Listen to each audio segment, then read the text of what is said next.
ओम शांति। 7 जुलाई 2023 की साकार मुरली है। बाबा बोले, मीठे बच्चे, अर्थ सहित बाप को याद करने से ही तुम्हारे पाप नाश होंगे, आत्मा पति से पावन बनेगी। नंबर 1 सब्जेक्ट है याद की। आज का प्रश्न है, मनुष्यों की अर्जी क्या है और बाप उस अर्जी को कैसे पूरा करते हैं? उत्तर है, मनुष्य बाप से अर्जी करते हैं, ओ गॉड फादर, हमें पापों से मुक्त करो। ओहो रहम दिल बाबा, रहम करो। बाबा सभी की अर्जी सुनकर स्वयं आते हैं और पापों से मुक्त होने की युक्ति बताते हैं। बच्चे, तुम मुझे याद करो। सिर्फ बाप की महिमा गाने से कोई फायदा नहीं।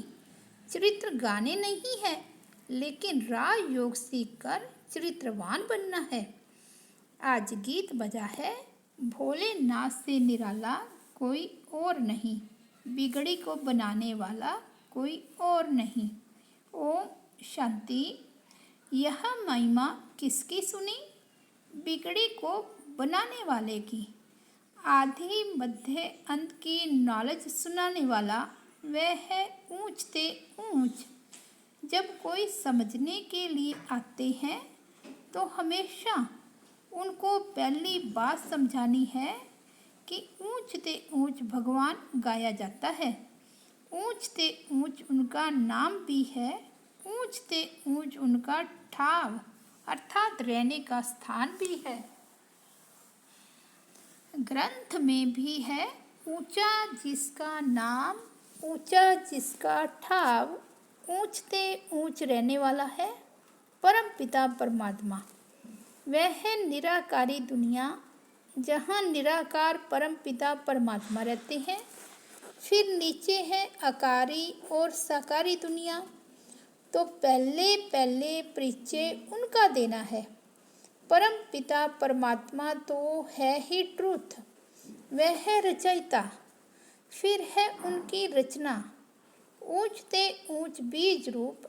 फिर उनके नीचे सूक्ष्म वतनवासी ब्रह्मा विष्णु शंकर, वह है रचना। रचयिता सबके ऊपर है, वह रचयिता है बाप, बाकी है रचना। सब एक परम पिता परमात्मा की संतान हैं, इसलिए हम आत्माएं सब भाई भाई ठहरे। तो परम पिता परम धाम में रहते हैं, उनको ही परमात्मा कहा जाता है। शारीरिक पिताएं तो बहुत है ना।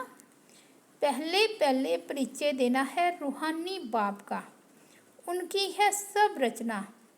चित्रों पर भी ध्यान खिंचवाना है। पहले पहले है ऊंच ते ऊंच परम पिता परमात्मा, जिसको मनुष्य सृष्टि रूपी झाड़ का चैतन्य बीज रूप कहा जाता है। वह सत्य चित्त आनंद स्वरूप है। सत्य अर्थात सच कहने वाला। आत्मा भी सत्य है, वह भी जलती मरती नहीं। सत्य के बच्चे भी सच्चे होने चाहिए। तुम पहले पहले देवी देवता सच्चे थे। सचखंड स्थापन करने वाला सच्चा बाबा है। ऐसे नहीं कि परम पिता परमात्मा झूठ खंड स्थापन करते हैं, नहीं। सचखंड था, फिर यह भारत झूठ खंड बना है। सच्चा है परम पिता परमात्मा। पतित बनाने वाले को सच्चा नहीं कहेंगे, और सब हैं झूठे। 5 विकार रूपी माया रावण झूठा बनाती है। राम सच्चा, रावण झूठा।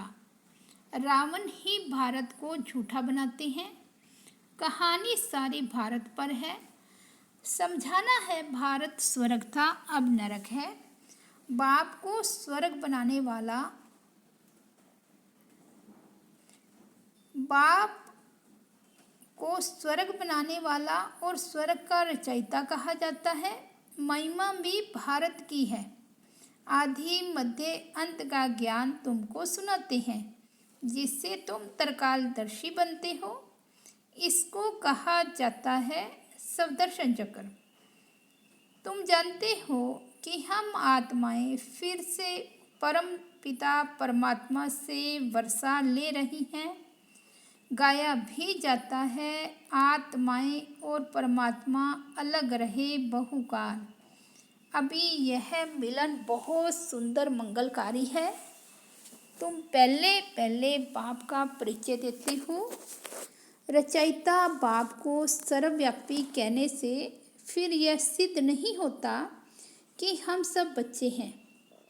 बच्चे ऐसे नहीं कहेंगे कि हम सब परम पिता परमात्मा हैं।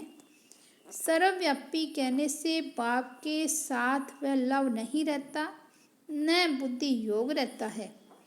भारत का प्राचीन योग मशहूर है। वास्तव में बुद्धि का योग लगाना है बाप से। सर्वव्यापी है तो फिर योग किससे लगाएं? क्या अपने आप से लगाएं? कोई अर्थ ही नहीं निकलता। यहाँ तो तुम अर्थ सहित जानते हो। बाप खुद कहते हैं, मेरे साथ योग लगाने से तुम्हारे विकर्म विनाश होंगे। विकर्म तो होते रहते हैं। संपूर्ण कर्मातीत अवस्था अंत में होगी। जब ज्ञान का अंत होगा तब रिजल्ट निकलेगी। स्कूल में भी कोई किस सब्जेक्ट में तीखे जाते हैं, कोई किस में तीखे जाते हैं। सहज सब्जेक्ट है याद की। बाप को याद किया जाता है। याद से फिर आत्मा अच्छी होगी, बर्तन साफ होगा। आत्मा जो इम्प्योर बनी है वह प्योर बनती जाएगी। ऊंचते ऊंच बाप आकर पढ़ाते हैं और ऊंचते ऊंच पद प्राप्त कराते हैं। तुम मनुष्य से देवता बनते हो। समझते हो बराबर आदि सनातन देवता धर्म था, उनको हिंदू नहीं कहेंगे। भारत का नाम बदलकर हिंदुस्तान नाम रख दिया है। आदि सनातन पवित्र देवी देवता धर्म था, जिसको वैकुंठ अथवा स्वर्ग कहा जाता है। वह तो सतयुग है। उनको कहा जाता है नई दुनिया। उनको रचने वाला बाप है, वह है निराकार। सभी कहते भी हैं ओ गॉड फादर। वह ऊंचते ऊंच रहते हैं। ब्रह्मा विष्णु शंकर को सूक्ष्म देह मिली हुई है, उसको सूक्ष्म लोक कहा जाता है। और वह है शांति धाम, साइलेंस वर्ड। यह है सूक्ष्म वतन। तो पहले पहले जब कोई भी आते हैं तो उनसे फॉर्म प्राना है। आत्मा का बाप कौन है? ऊंचते ऊंच तो भगवान को ही कहा जाता है। साधु संत आदि सब प्रार्थना करते हैं। प्रार्थना को रिक्वेस्ट भी कहा जाता है। ओ गॉड फादर, हम अर्जी करते हैं, हमारे पापों को दगद करो और रहम दिल बाबा रहम करो। ऐसे ऐसे पुकारते हैं। रहम सभी तो नहीं करेंगे, सब पर रहम करने वाला तो एक ही बाप है। सर्वोदया कहते हैं ना। अब वे क्या करते हैं? कितने पर रहम करते होंगे? वह भी ड्रामा में नूंद है। इस समय जो कुछ चलता है उनसे तुम भेंट करते हो। गीता भागवत में यह बातें हैं नहीं। गीता है ज्ञान, बाकी चरित्र आदि की तो कोई दरकार नहीं। स्टूडेंट टीचर के चरित्र गाते हैं क्या? मास्टर की बहट महिमा करने से कोई भी फायदा नहीं। बाप की सिर्फ महिमा करना वे ज्ञान का सागर है, सुख का सागर है। इससे कुछ भी मिलता नहीं है। अभी तुम बच्चे समझते हो कि बाबा हमको राजयोग सिखलाए त्रिकालदर्शी बनाते हैं, अर्थात तीनों कालों और तीनों लोकों की नॉलेज देता है। तो तुम मास्टर त्रिकालदर्शी के नाथ भी कहला सकते हो, त्रिकालदर्शी भी कहला सकते हो। बराबर हम तीनों कालों को जानने वाले नाथ बनते हैं। यह राजयोग है। हम बादशाह बन रहे हैं। बनाने वाला बाप है। पारसनाथ कहते हैं ना, वह है लक्ष्मी नारायण। भल उन्हों के मंदिर हैं, लेकिन मनुष्य जानते नहीं कि यह कौन है। लक्ष्मी नारायण है पारसपुरी के नाथ। पारसपुरी सतयुग को कहा जाता है। तुम यह जानते हो कि बराबर श्री कृष्ण के हीरे जवाहरातों के महल थे, पारसनाथ थे। तो पहले पहले यह समझाओ कि यह मानते हो कि सभी का रचयिता बाप है। ब्रह्मा विष्णु शंकर का भी वह रचयिता ठहरा। पहले तो यह निश्चय करो कि वह बाप स्वर्ग का रचयिता है। स्वर्ग में आदि सनातन देवी देवता धर्म वाले थे। उनको यह नॉलेज कब मिली? बाप कहते हैं कि मैं कल्प कल्प संगम युगे आता हूँ नॉलेज देने। बराबर तुम सतयुग आदि के पारसनाथ बन रहे हो। कितनी फर्स्ट क्लास नॉलेज है। यहाँ बैठे हो, तुम समझते हो हम बाबा से स्वर्ग का वर्षा पाए पारसनाथ पारसपुरी के मालिक बनेंगे। यदि बुद्धि जानती है कि लक्ष्मी नारायण आदि देवी देवताएं कितने धनवान थे, बहुत जेवर आदि थे, बड़े साहूकार होते हैं, तो पहले पहले बाप को जान उनसे वर्षा लेना है, याद से वर्षा लेना है। सूक्ष्म बात यह है, हीरे जवाहरातों के कितने बड़े बड़े महल थे, अभी वह खत्म हो गए हैं, फिर अपने समय पर खड़े हो जाएंगे। पहले थे, फिर खत्म हुए, फिर होंगे जरूर। ड्रामा में नूंद है, यह बुद्धि से समझने की बात है। लड़ाई में भी सब टूट फूट जाते हैं, फिर नए सिर महल बनते हैं। महल जरूर बनाए होंगे, तुमको साक्षात्कार होता है कि बराबर महल हैं, हमने बनाए थे। ऐसे नहीं कि सागर के नीचे चले गए तो अब निकलने हैं। नहीं, यह तो ड्रामा का चक्र फिरता रहता है।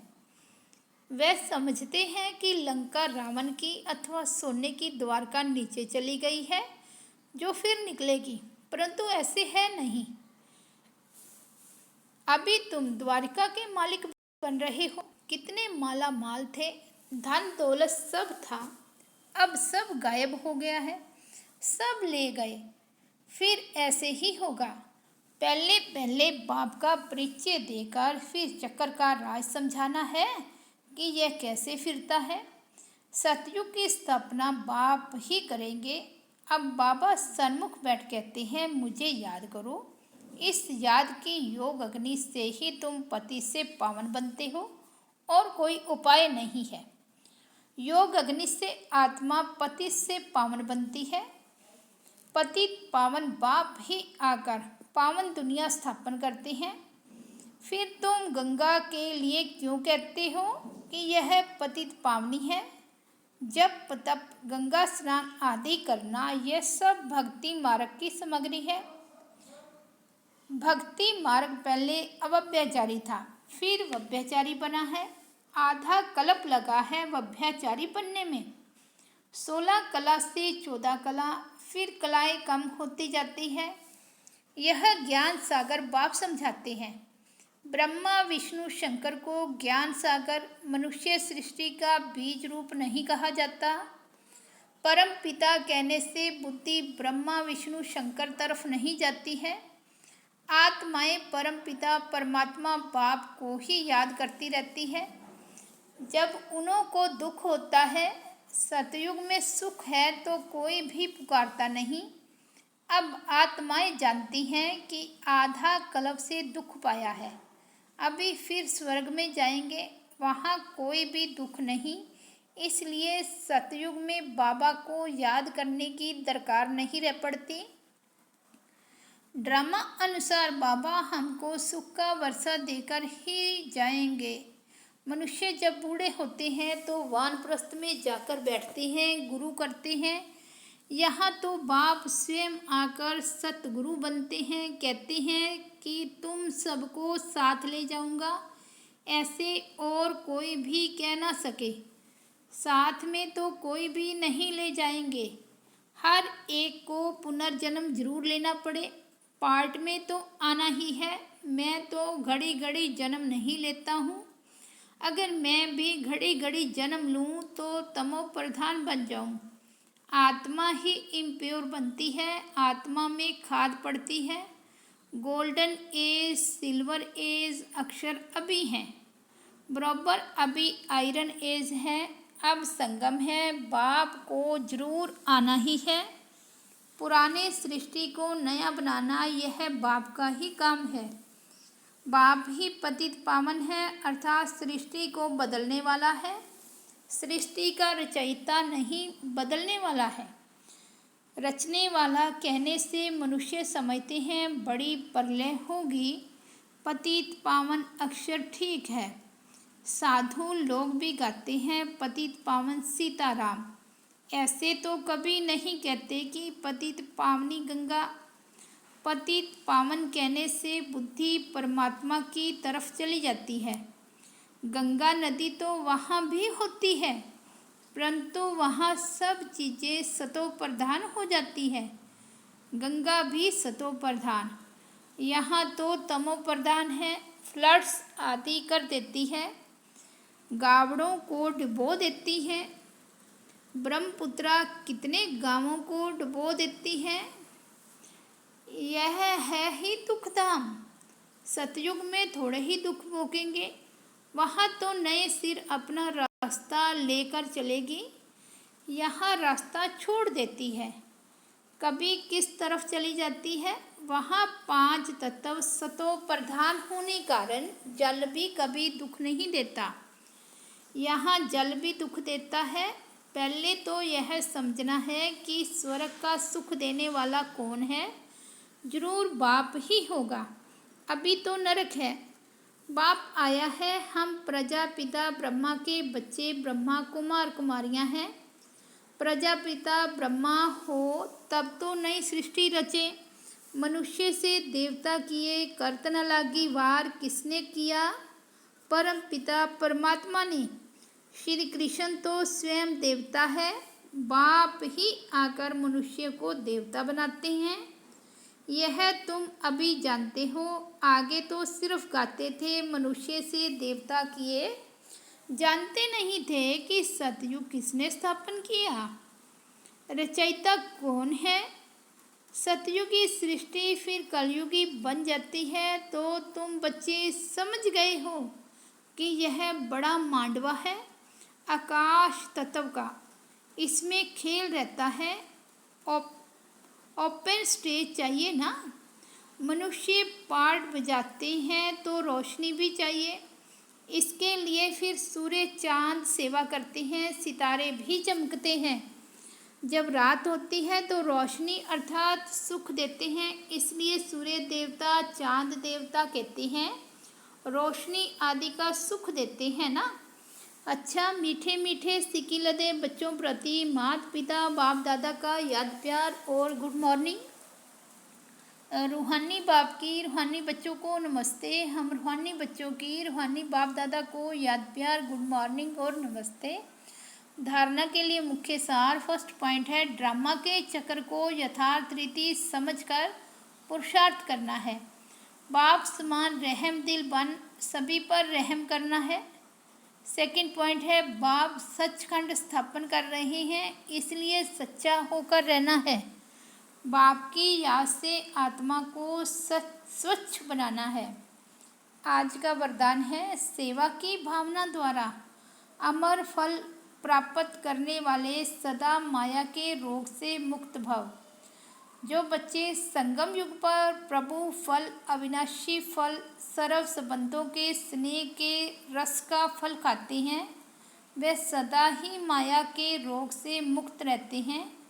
और फल तो सतयुग में भी मिलेंगे और कलयुग में भी मिलेंगे, लेकिन सेवा की भावना का प्रत्यक्ष फल, प्रभु फल अगर अभी नहीं खाया तो सारे कल्प में नहीं खा सकते। यह फल ईश्वरीय जादू का फल है। जिस फल को खाने से लोहे से पारस तो क्या, लेकिन हीरा बन जाते हो। यह फल सर्व विघ्नों को समाप्त करने वाला अमर फल है। आज का स्लोगन है अपकारियों पर भी उपकार करने वाले, निंदक को भी मित्र समझने वाले ही बाप समान है। अच्छा, ओम शांति।